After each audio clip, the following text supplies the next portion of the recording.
My name is Maria Norman, and I'm an artist, filmmaker, drag performer, costume maker, priestess of nature, and independent researcher. I research subjects and persons from the art, dance, and entertainment world of the so-called La Belle Époque. The time span roughly between the years 1871 and 1914. In this presentation, I look at fashion styles from the early Moulin Rouge, the legendary cabaret in Montmartre, Paris. I'll focus on the costumes of the dancers and performers and categorize them according to fashions and trends of the era. I have some rules. I can only use photos of Moulin Rouge related performers from the years 1889 to 1807. Performers is either documented as having performed at the venue or I highly suspect they did. And the majority of the photos should be in some way related to the Moulin Rouge. Such as these ones, which show different genres of dance and costume styles. If the photos aren't from the Moulin Rouge or of a performer related to the venue, it's because I can't find a good example of the style in question. But the images must be from Montmartre or Paris and be from the selected time span. My focus is on show costumes, but if it's hard to find imagery of the costume in question, I'm allowed to show a photo or image of someone wearing their private style. Trigger warning. This presentation includes discussions about Orientalism, racism, cultural appropriation, and colonialism. Some images may include insensitive displays of one or several of these things. I also mention sex work. The man who immortalized the early Moulin Rouge and the bohemian neighborhood of Montmartre was the French artist Henri de Toulouse-lautrec. He will accompany us through this presentation, and when fitting, I'll show his style and costumes and how they matched with contemporary fashion trends. Now, let's start. Let's start with cottagecore, which is a contemporary term, but the tendency to idealize rural life and create romanticized pastoral visions of the countryside is not new. Obviously, since we're looking at photos from the 1890s. But it has an even older history.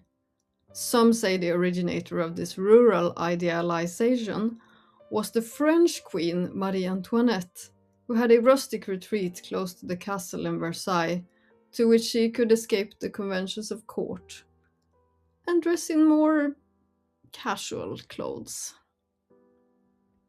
1890s Paris and Montmartre was very occupied with this vision, that of a shepherdess, a girl who takes care of sheep. The exquisite Jane Avril had a shepherdess costume featuring a bonnet together with a dress which had a huge rounded short sleeves and a wig with curled hair. She also had a shepherdess's cane.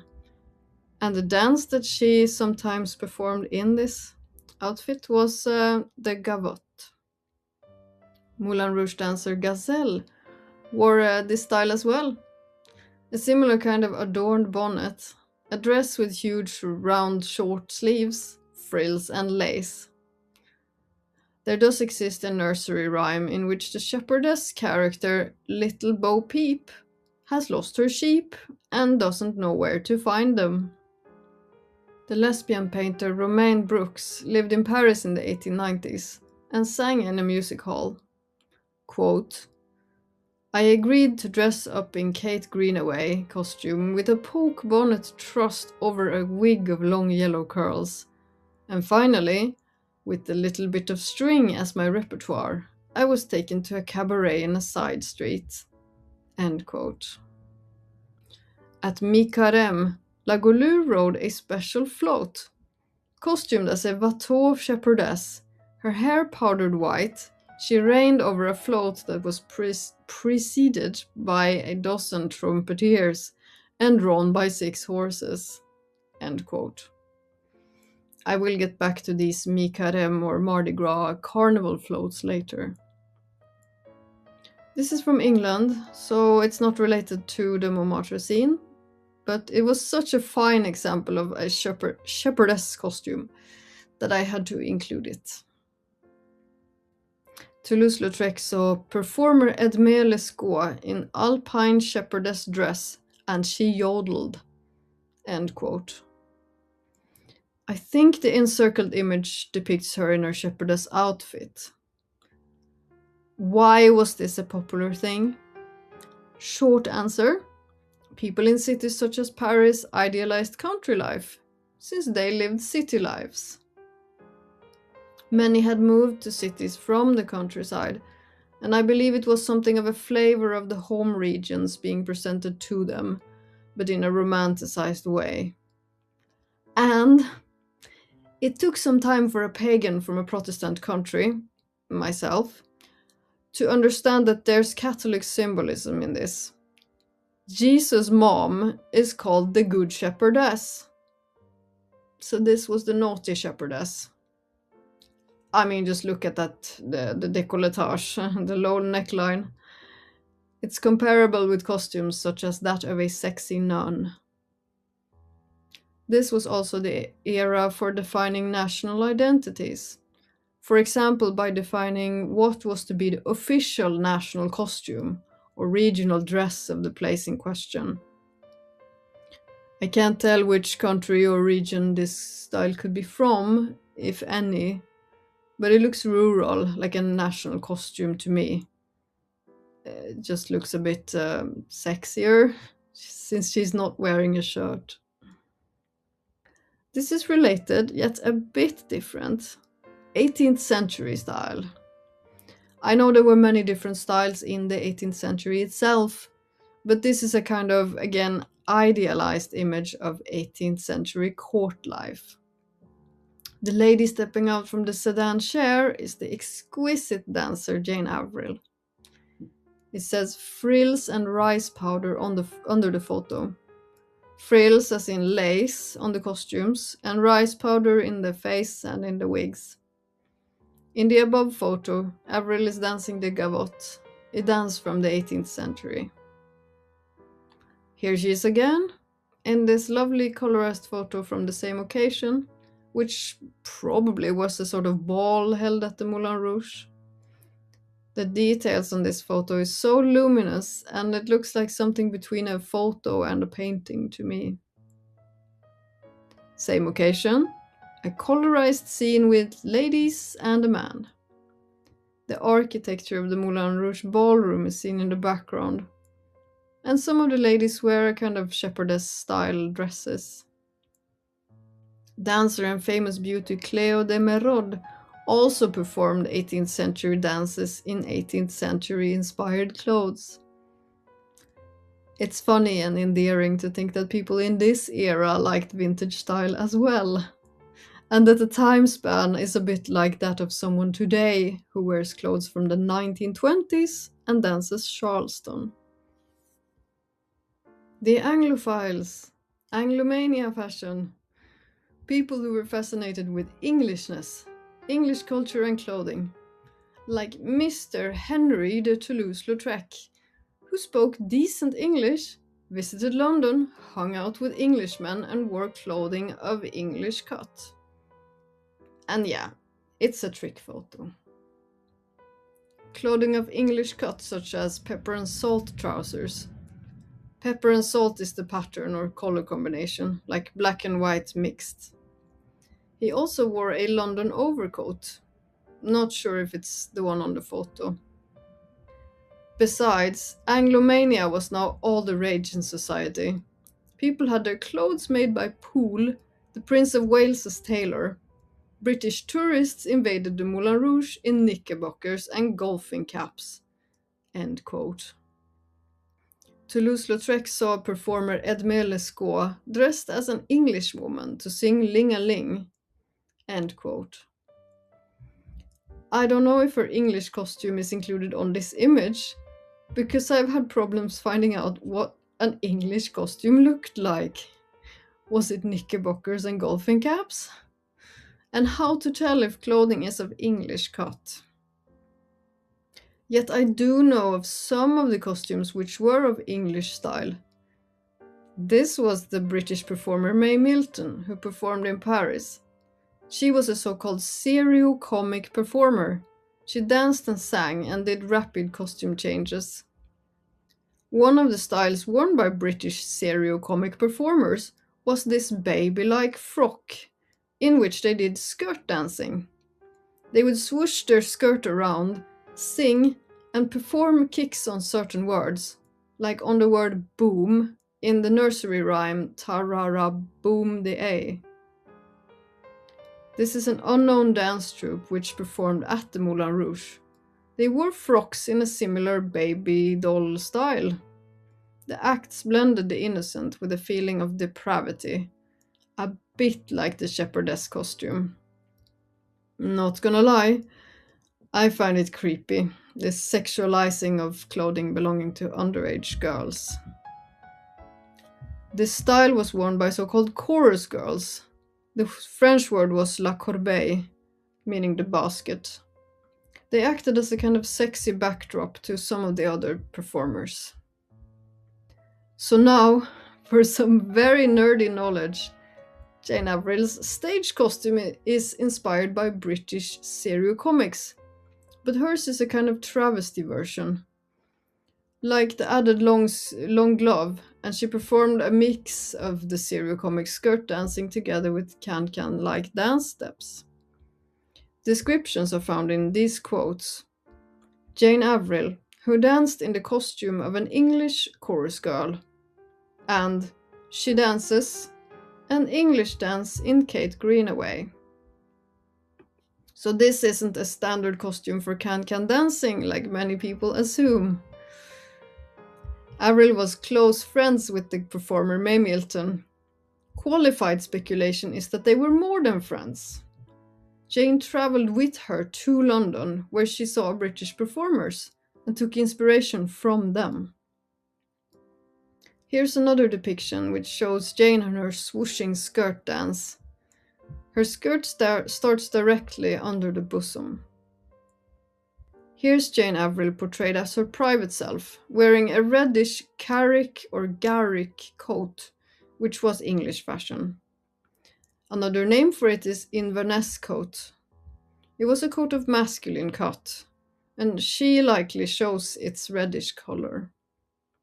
Jane Avril liked colorful clothing. This is the kind of coat one can see in all depictions of Sherlock Holmes, and also think of the image of a coachman, the driver of a horse carriage.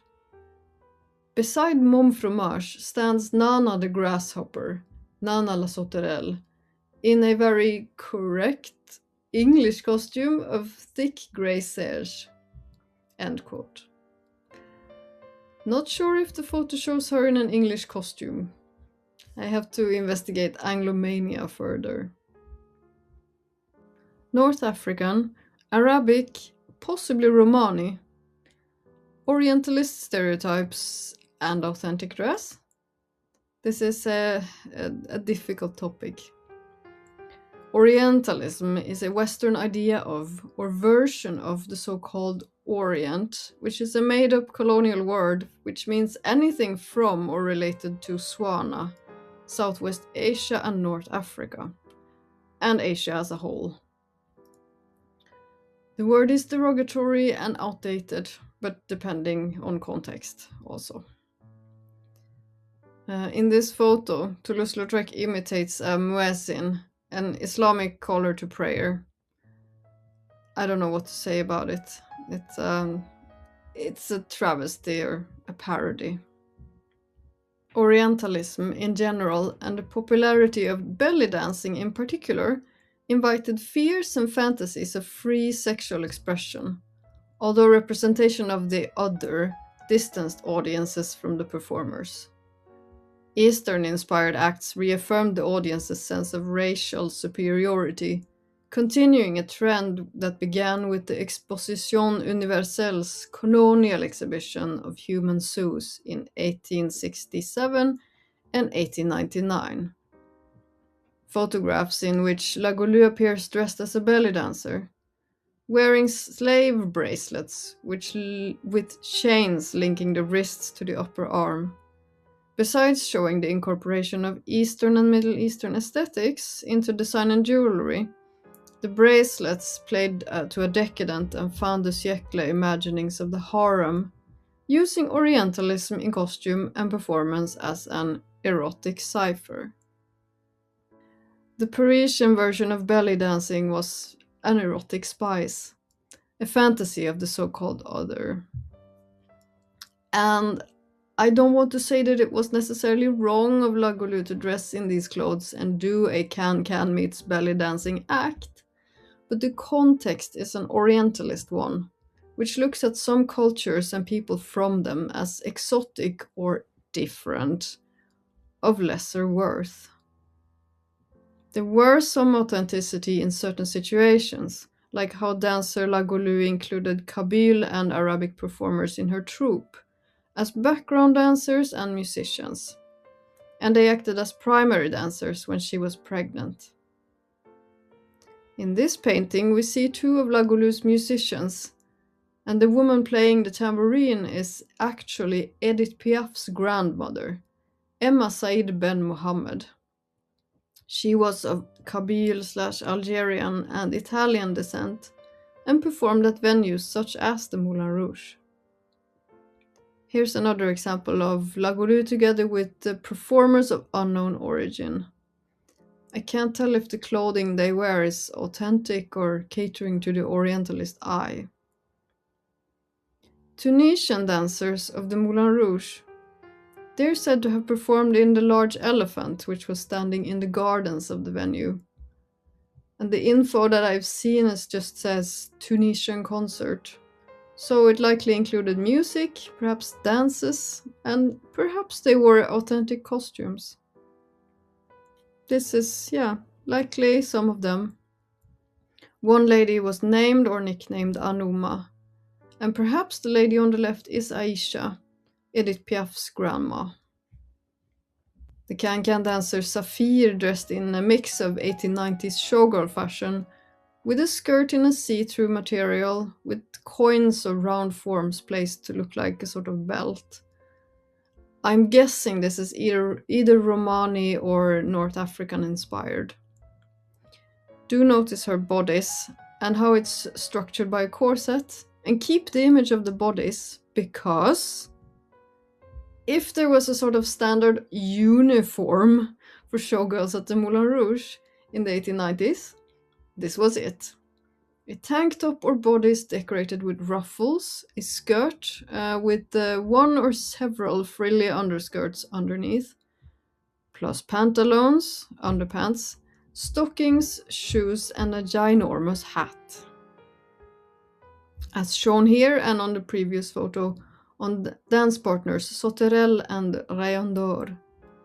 Their costumes, they do have some elements which marks them as individuals, like how Rayon has a dragonfly and perhaps a crescent moon as decorations on her hat, and Sauterelle's hat has a ruffled stripe. La Torpille and Étoile Filante both wear a tank top or bodice with ruffled textile adornments, structured by undergarments such as a chemise, a corset, and a corset cover. They are also wearing a decorated skirt with frilly underskirts underneath. In the 1900s, it was this kind of style which was usually worn at cabarets and music halls in the Western world. A calf-length tank dress with variations such as an optional sleeve-like element and accessories in the hair, sometimes a hat. A common trait was the lushness in the details, such as sequins and applications. Just look at the preserved garments of Swedish female impersonator John Lind. They are kept in the Museum of Blekinge, thanks to Lind's wife Stephanie, who was his manager and dresser. She held on to the garments and kept them in their home for 30 years after Lind's passing. The details, the colors. People could actually get a more detailed view of the performers by using theater binoculars. And these garments were made by the best costume ateliers in Paris and Berlin, like Atelier Pruszynski. Cross-dressing, women. or feminine folk wearing clothes of masculine cut. Toulouse-lautrec shows something of the opposite. He's dressed in dancer Jane Averil's jacket, hat and boa for a costume like a women's ball. And yes, in this section costuming and personal style overlap. But many times there's a difference between wearing a costume and wearing clothing as an identity marker. I haven't been able to find many photos of costumes in which show women cross-dressing, but here's a stereo photo from the Moulin Rouge where two of the women wear masculine clothes, probably to dance in pairs with the two other ladies. Moulin Rouge dancer Mom Tata, Shepherdess, is said to have performed wearing a man's tie and a hat. I found a lady in the background in an illustration by Villette, and she does wear a tie and a hat. So perhaps this is a depiction of Mom Tata. And the above photo is an example of a Parisian cabaret singer who dressed in male clothing.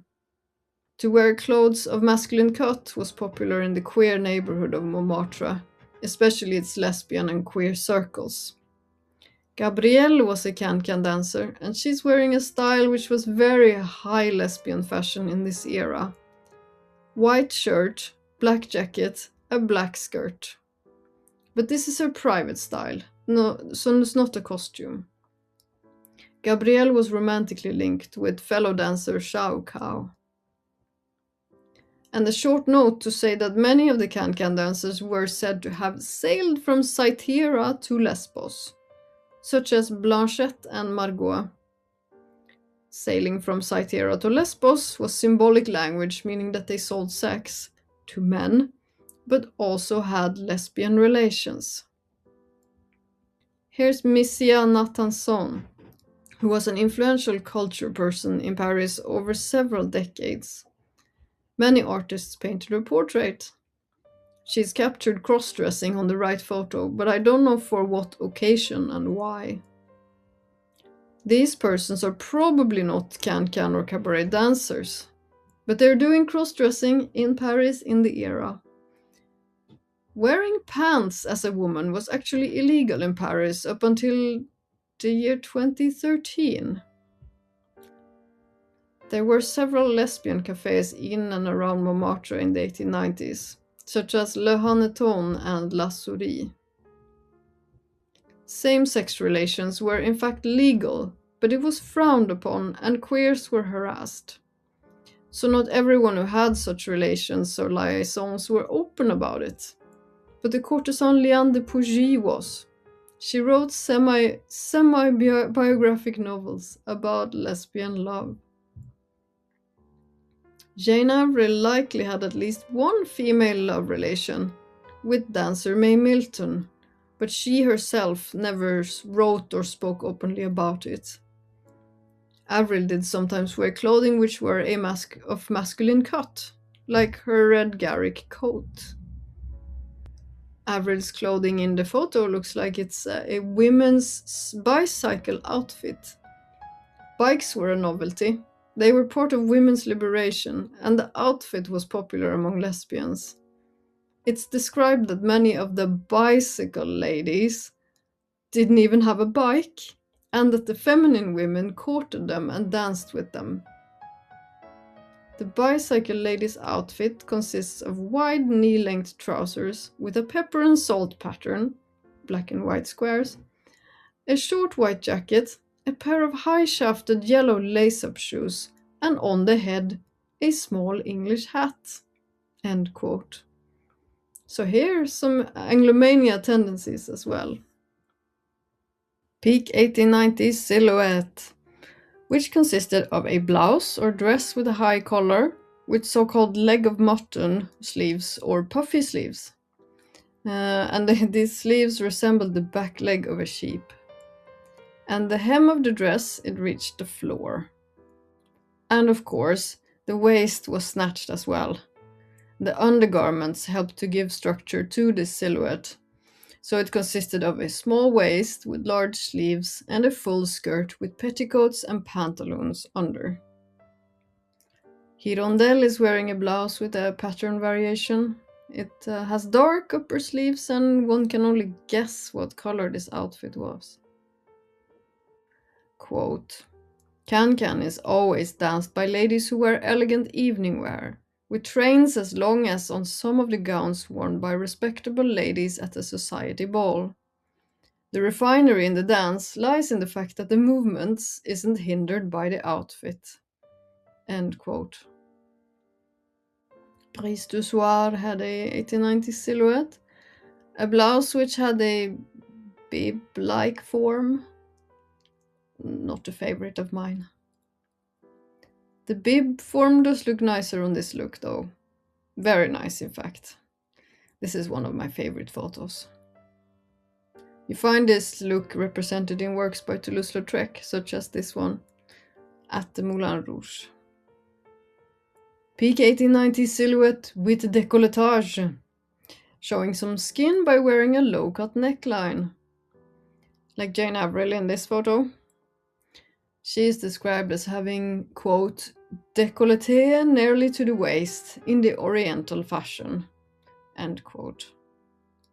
This category could also partially fit in the Orientalist section, because the so-called Oriental fashion referred to is necklines such as these. Many Orientalist paintings did exaggerate and sexualize the depicted women, but this plunging neckline could be found in some clothing styles of Lebanese and Syrian Maronite women. The French did exaggerate it though, like Lagoulou. She went for more is more with this one. This one isn't as deep, but still it's a V-shaped blouse with a slight puff on the sleeves. Margot wore butterfly-style sleeves and a neckline which looks like it was adorned with white lace. Yeah, and the poses in this photo is funny. Helene wore a V-shaped sleeveless dress. And this was in fact how evening wear in the era was cut. So the cut itself is not indecent. It's the context, like the lifting of the skirt, which makes it risque. Bleuette also went with a V-cut and sleeveless. And these color combinations are so pretty, yet it's not sure that those were the actual colors of the actual garments. The garments were colorful, but just don't take the colorizations literally. Gazelle wore a puffy short sleeves and what looks like a square neckline. And a square neckline without sleeves for turquoise. Antiquity, Greco-Roman inspiration. This was very popular in the late 19th century. Antiquity-inspired costumes represented more relaxed styles with its looser fitting garments. This also made it possible to reveal more of the body by draping it with semi-see-through textile. Greek and Roman inspiration in fashion dates way back, but one inspirational milestone was the discovery of Pompeii, the antique city which was covered by volcanic ash and rock when the volcano Vesuvius erupted in the year 78. The town was thus preserved and rediscovered in the late 16th century. Antiquity was a staple reference for many hundreds of years. In the 1890s, it was very common to write the terpsichorean art instead of writing the art of dance. Terpsichore was the muse of dance and the chorus from Greek mythology. At the Moulin Rouge, this was reflected in costumes such as these from a Roman-inspired festival or carnival float, Mars and Venus. The performers are wearing nude body stockings. They look unclothed, but they are in fact covered. The accessories are, well, Roman-inspired helmets, armor, shields and spears. Jane Avril appeared as one of 4 bacchantes, Bacchus dancers, dancing to the sound of a lyre and flute in the tragedy Dionysus in 1904. Bacchus/Dionysus was the god of wine, of theatre, of ecstatic dance, etc. Avril danced with grape decorations in her hair. She wore flowy and partially see-through textiles draped around her, and she was barefoot. A similar style was worn by Cleo de Merode. Floral decorations around her body and her head. The dress looks partially draped, but also cut to fit her torso. Plays from Antiquity has been a staple in theatre since Antiquity. Here we have a promotional card from when the Moulin Rouge had been turned into a theatre and showed something related to the play Lysistrata. Unknown year. Working class wear or working class connotations. I am not sure if this was represented in their costumes, but the connotation is present in nicknames such as Marion la Blanchisseuse, Marion the Laundry Woman, and Hirondelle, which means swallow bird, but it was also slang meaning intermittent worker. It could also mean sex worker, like streetwalker. Mon fromage is also argot, street slang. It literally means young Miss Cheese, but the meaning is newcomer or the new kid. Again, I'm not sure if this was reflected in her clothing or accessories.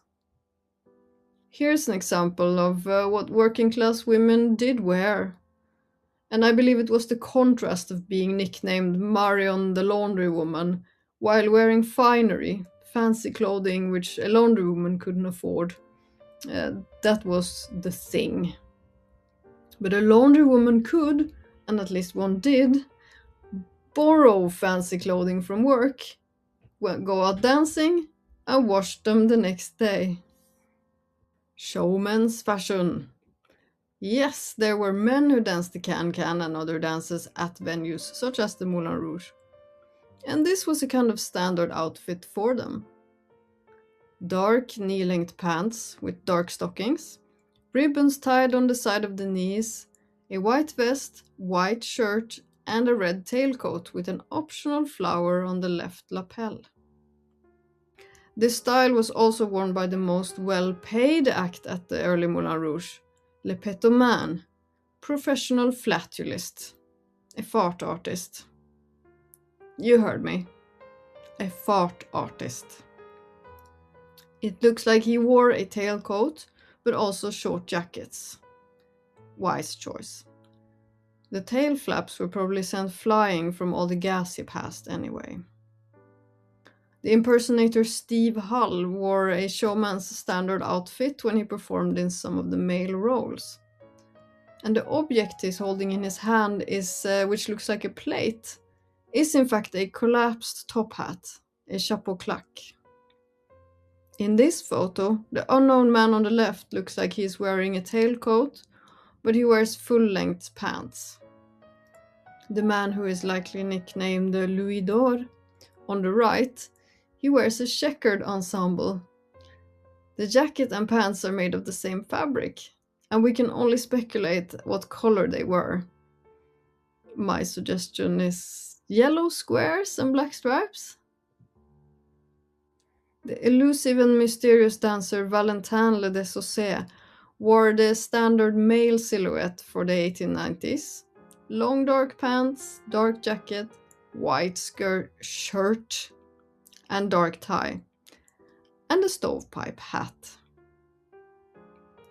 Similar to this unknown gentleman, this was probably just his regular style. No showman's fashion costume. He just went straight in from the street and onto the dance floor. Japonisme, Southeast Asian influences. This was all the rage and very fashionable in the Western world in the 1890s. This section partially overlaps with the Orientalist one. And Japonisme is a word used to describe art and design made in the West, influenced by Japanese styles. Toulouse-lautrec loved Japan, and on at least one occasion he dressed up in a kimono. He collected Japanese woodcuts, was influenced by their iconography, and dreamed of visiting Japan. I can't find photos of Moulin Rouge performers in Japonisme-inspired costumes though, but I'm sure it did happen. This program sheet from 1898 is very much in the style of Japonisme, the font. There were performers with nicknames such as Sha U Kao, an Asian-sounding nickname meaning Can chaos. And the Can dancers La Tonkinoise and La Japonaise, the Northern Vietnamese girl and the Japanese girl. None of them were from an Asian country. How do I know? Because I've never seen a photo of an Asian Can dancer from this era. They were all white passing Europeans. Here's Lily Granier. She wasn't a dancer, but she most definitely visited the Moulin Rouge. She was an artist model and a friend of Toulouse-lautrec. And Lily lived in Montmartre, and we see her in this photo wearing a kimono and sporting Japanese-inspired hairdos. To me, this looks simply like she's appreciating Japanese style, like she's wearing a kimono. From the photos alone, it doesn't look like she's pretending to be from Asia. Here's two paintings of her wearing the kimono. Lily, her husband, and Toulouse-lautrec went to many costume balls together, and we will get back to them later.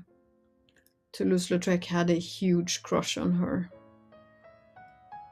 Dancer Cléo de Merode performed at the Moulin Rouge, not in these costumes, but she did do acts in these costumes where she performed a westernized version of a Javanese traditional dance in Javanese-inspired costume, the photo on the right. The photo on the left is more Thai-inspired, I believe. I can't vouch for its authenticity. Javanese dancers became popular after the World Exhibition in 1889, where dancers from present-day Indonesia had performed. The next slide needs a trigger warning, because the stereotype portrayed in the photos is offensive.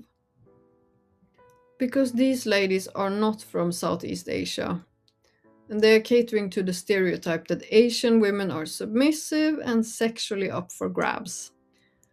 A stereotype which unfortunately still exists today. It's marked with the original Mikado maids, and the Mikado is an opera set in a fantasy of Japan. The women are not Moulin Rouge dancers, but likely performers either from a Parisian cabaret or they are workers at a brothel. I debated whether or not to include these images, but I feel that leaving out the uncomfortable would be cherry picking, only focusing on the pretty sides of the 1890s fashion and costume, by not even mentioning the shadier sides of it. Costumes with the Moulin Rouge logo, the red mill, or the star's own trademark. Here we clearly see La Goulue in a dress which has the presumably red mill motif, as well as mice and cats. This lady is labeled Mistress of Ceremonies, and she is obviously linked with the Moulin Rouge since she has mills on her cane, on her hat, on her bosom, and on the side of her skirt. The dancers would sometimes have their nickname on the soles of their shoes, so people could identify them when they did their high can kicks. La Goulue had her nickname spelled in diamonds on her tiara. Not this tiara though, another one. But something was wrong with it. She refused to pay, and the jeweler sued her. Once it got made to her liking, she paid. It's important they see my name, she argued. This one is amazing. Grille de go means sewer or gutter grate. You know, a metal grid or a grate on the sidewalk which stops garbage from entering the sewers. So this dancer, Grille de go, Miss Sewer Grate, has a dress with sewer grates on them. On the breasts and also on her skirt. It's so funny and so flippant. So the snake was not Jane Averil's trademark per se, But its costume, this costume has the element of a snake, which was used by her, as you can see, and it made it onto the Toulouse-lautrec poster of her. The poster was in fact never used for some reason, but the costume it did in fact exist. Female impersonator John Lind built his trademark on the mystery regarding his actual gender. Was this stunning feminine vision in fact a man? He put 2 question marks by the side of his nickname and often wore a crystal-studded question mark on his costume. Carnivalesque costumes. Clothes for carnival or masked ball. Here we see Toulouse-lautrec as a choir boy with a chimney sweep's broom instead of an aspersorium, a container for holy water. He's in the company of the previously shown Lily Grenier and her husband René. I wasn't sure to put this here or in the 18th century category, but this is Dear Jane Avril in an ensemble which could be for carnival or any fun day or evening at the Moulin Rouge. The tricornesque hat, the decorations on the bodice, and the belt looks like an 18th century carnival outfit to me. So here's something which did happen in Montmartre. Carnival floats.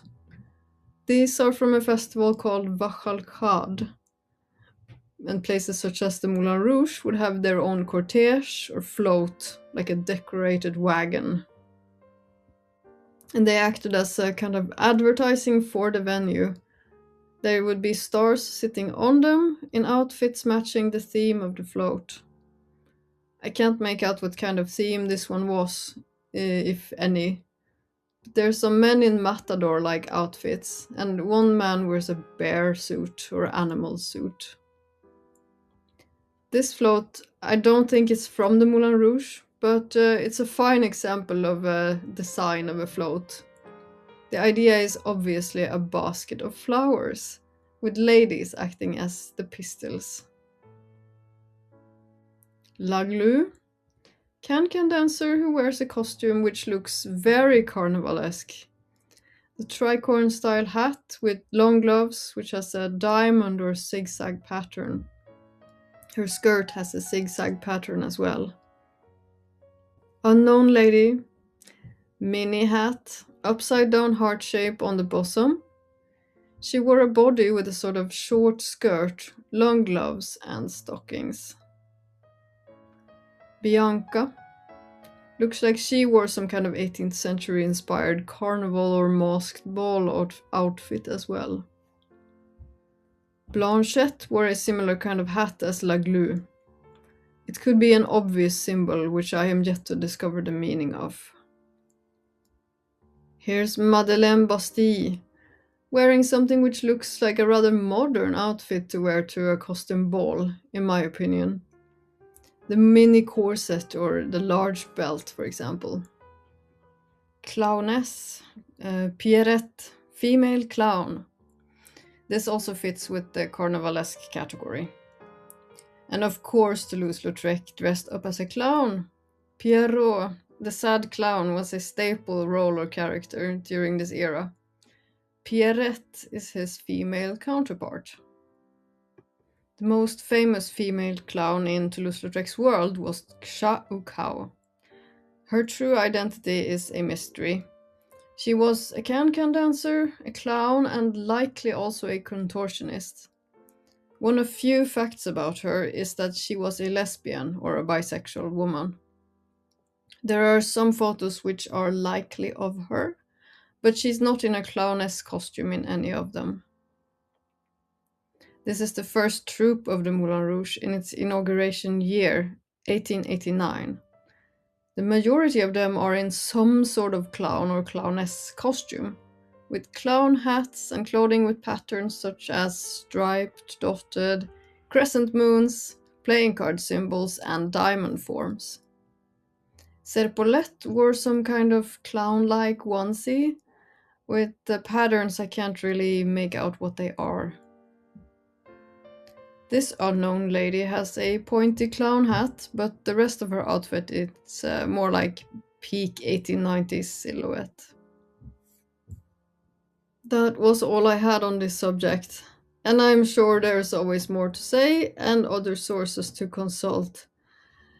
Et malheureusement, je suis fatiguée. Paroles, paroles, paroles. Je ne parle pas français. Je suis désolée.